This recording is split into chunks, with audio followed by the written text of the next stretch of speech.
इधर गृहमंत्री अमित शाह 3 दिन के असम और मिजोरम दौरे पर जाने वाले हैं। इसे लेकर अब विपक्ष हमलावर हो गया है। विपक्ष की तरफ से कहा जा रहा है कि असम जाने का वक्त है गृहमंत्री के पास, लेकिन मणिपुर जाने से कतरा रहे हैं।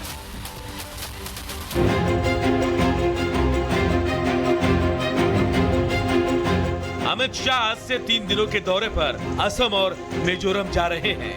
इस दौरान वो कई परियोजनाओं का उद्घाटन और शिलान्यास करने वाले हैं। अमित शाह के दौरे की पूरी जानकारी हेमंता बिस्वा शर्मा ने दी।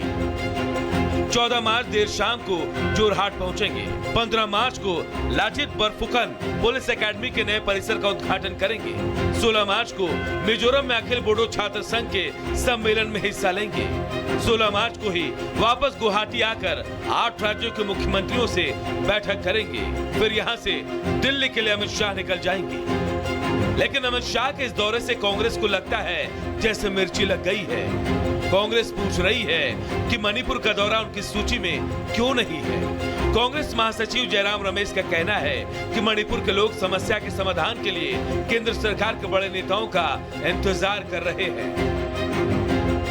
अमित शाह का ये दौरा असम और मिजोरम के विकास के लिए बहुत महत्वपूर्ण है, लेकिन विपक्ष को तो जैसे हर चीज पर राजनीति करनी हो, और वो फिलहाल वही कर रहा है। Bureau report, Republic Bharat. और पहले यूक्रेन और अब शराब को टैरिफ को लेकर यूरोपीय यूनियन और अमेरिका में ठन गई है। जी हां, ट्रंप ने धमकी तक दे दी है और कहा है कि अगर अमेरिकन विस्की में उन्होंने टैरिफ बढ़ाया तो इसका अंजाम भी खतरनाक होगा। रिपोर्ट।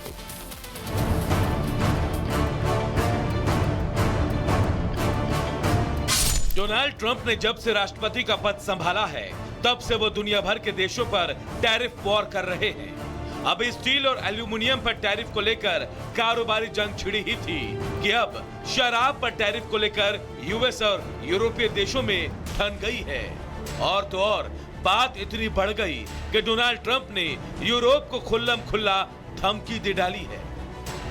वैसे ट्रंप इस बात का संकेत पहले ही दे चुके थे कि वो यूरोपीय देशों को तगड़ा जवाब देने वाले हैं, और अब उन्होंने चेतावनी दी है कि अगर यूरोपीय यूनियन के देशों ने अमेरिकी विस्की पर ज्यादा टैरिफ लगाया तो इसका खामियाजा भुगतने के लिए उन्हें तैयार रहना होगा, क्योंकि वो इसे हरगिज बर्दाश्त नहीं करने वाले।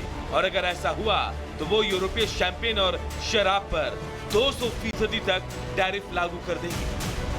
दरअसल शराब को लेकर टैरिफ वॉर की शुरुआत तब हुई जब अमेरिका ने यूरोप समेत सभी देशों से इंपोर्ट होने वाली स्टील और एल्यूमिनियम पर 25% टैरिफ लगा दिया, जिसके बाद यूरोपीय देशों ने भी अमेरिकी सामानों पर टैरिफ लगा दिया, जिसके तहत अमेरिकी विस्की पर 50% टैरिफ लगाने की घोषणा की गई।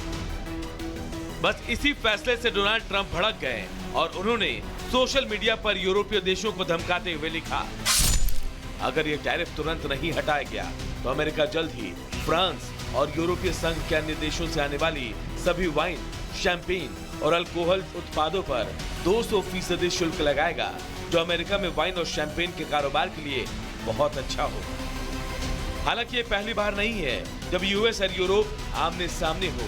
अभी कुछ दिन पहले ही यूक्रेन को मदद को लेकर दोनों के बीच तल्खियां बढ़ गई थी, जब ट्रंप के यूक्रेन को मदद देने से इनकार करने पर यूरोप यूक्रेन के साथ खड़ा हो गया था।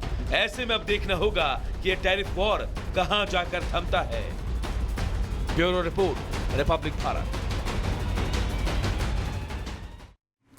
और कहते हैं ना कि जो बोया है वही काटोगे, और ये कहावत जो है पाकिस्तान पर बिल्कुल सटीक बैठती है। जिस आतंकवाद को पनाह दिया पाकिस्तान ने, पाला पोसा बड़ा किया, वही आतंकवाद अब पाकिस्तान के लिए बड़ा खतरा बन गया है। और अब पाकिस्तान को दर्द का एहसास हो रहा है कि आतंकी हमले आखिर क्या दर्द देते हैं। देखिए रिपोर्ट।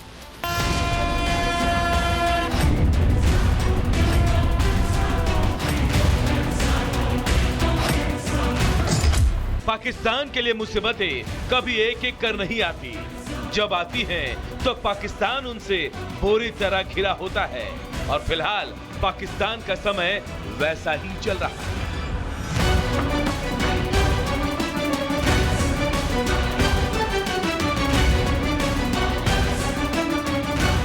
बलूचिस्तान में ट्रेन हाईजैकिंग का सदमा अभी शहबाज शरीफ के सिर से उतरा भी नहीं था कि दो और इलाकों में पाकिस्तानी सेना फिर पिट गई।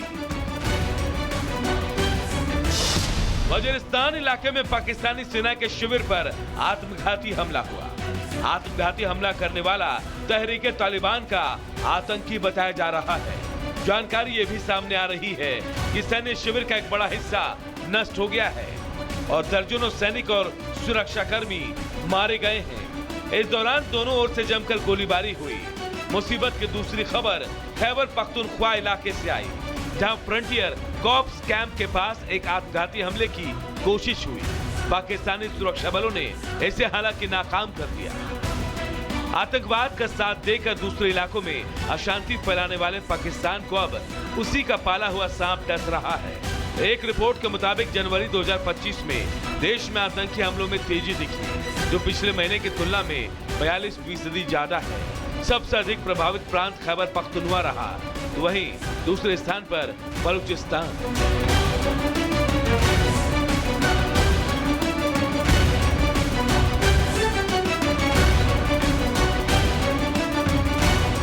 अब जहां तक ट्रेन हमले की बात है, पाकिस्तान के प्रधानमंत्री शहबाज शरीफ ने गुरुवार को बलूचिस्तान का दौरा भी किया। साथ ही कई मंत्री भी बलूचिस्तान के दौरे पर गए हुए हैं। कानून व्यवस्था के हालात पर समीक्षा की गई है। हालांकि शहबाज सरकार मृतकों की गिनती को लेकर अभी भी सही आंकड़ा लोगों के सामने नहीं रख रही है। वैसे भी बलूचिस्तान का ट्रेन हमला पाकिस्तानी सेना के मुंह पर कालिख की तरह है। Bureau report, Republic Bharat. और एक बड़ी खबर इस वक्त आ रही है, पाकिस्तान को तालिबान ने डांटा है। जी हां, पाकिस्तान को डांट पड़ी है तालिबान की तरफ से और सेना के कैंप पर आत्मघाती हमले हुए। बलूचिस्तान ट्रेन को लेकर, हाईजैक को लेकर जो बात सामने आ रही थी, उसके बाद पाकिस्तान को यह डांट तालिबान की तरफ से पड़ी है। तो देखिए, जो विवाद हुआ था ट्रेन हाईजैक को लेकर, उसके बाद हाईजैक पर फटकार अब बलूचिस्तान तालिबान की तरफ से पाकिस्तान को लगी है। निराधार आरोपों को सिरे से खारिज किया तालिबान ने और कहा कि जो आरोप उस पर लगाए गए हैं वो निराधार हैं, बेकार है और बेबुनियाद है। गैर जिम्मेदाराना टिप्पणी ना करे पाकिस्तान। तो पाकिस्तान को डांट पड़ी है तालिबान से। जो आरोप लगाए गए थे बलूचिस्तान में ट्रेन हाईजैक पर, उसे निराधार बताते हुए पाकिस्तान को खूब खरी खोटी सुनाया है। और बात कांग्रेस के बड़बोलेपन की करते। जी हां, कांग्रेस के एक नेता, जो नेता प्रतिपक्ष हैं, जयपुर में आईफा अवार्ड्स के दौरान माधुरी दीक्षित को लेकर उन्होंने अभद्र भाषा का इस्तेमाल किया। इसके बाद बीजेपी ने इसे कांग्रेस की ओछी हरकत बताया और कहा कि ये लोग सुधरने वाले नहीं हैं। वहीं दूसरी तरफ से कोई भी प्रतिक्रिया अब तक नहीं आई। रिपोर्ट देखिए।